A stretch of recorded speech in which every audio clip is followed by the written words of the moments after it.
Halo semuanya, perkenalkan nama aku Yulan Anandani Maitri Gunawan. Aku dari Universitas Udayana, Fakultas Ekonomi dan Bisnis, jurusan Sarjana Akuntansi. Pada hari ini, aku akan membahas materi mengenai topik pada minggu lalu, yaitu mengenai cloud computing. Selamat menyaksikan! Pernah nggak sih kamu kehilangan file penting gara-gara laptop kamu yang rusak atau HP kamu yang kepenuhan memorinya? Nah, di era digital kayak sekarang, ada satu teknologi keren yang bisa nyelamatin kita dari drama kayak gitu. Namanya itu cloud computing. Cloud computing itu bisa dibilang kayak awan penyimpanan ajaib.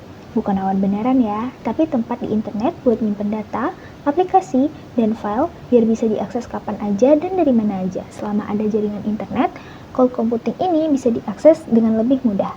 Nah, secara sederhana, cloud computing ini adalah teknologi yang memungkinkan kita buat menyimpan dan mengakses data atau program lewat internet, bukan dari hard disk komputer kita sendiri ya.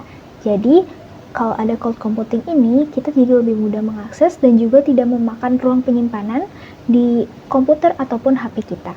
Sebenarnya tanpa kita sadari, kita tuh udah sering banget loh pakai cloud computing.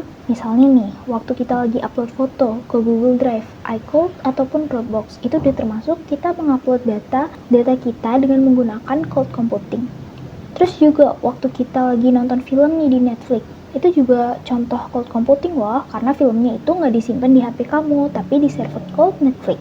Atau pas kamu lagi ngerjain tugas nih di Google Dokumen bareng teman-teman kamu. Nah, semua orang bisa ngedit dokumen yang sama secara real time. Dan itu kita nggak perlu memakan ruang di penyimpanan kita waktu kita lagi buka Google Dokumen itu. Nah, itu juga termasuk sebagai contoh dari cloud computing. Terus, apa sih enaknya pakai cloud computing? Nah, kelebihan dari cloud computing ini banyak banget tau. Yang pertama nih, kita bisa akses dokumen atau file kita dari mana aja. Selama ada internet, kita bisa buka file kita mau dimanapun kita berada. Lalu yang kedua, kita hemat biaya karena kita nggak perlu beli server sendiri yang mahal.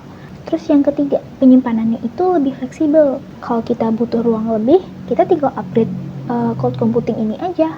Lalu yang keempat, kolaborasi jadi lebih gampang.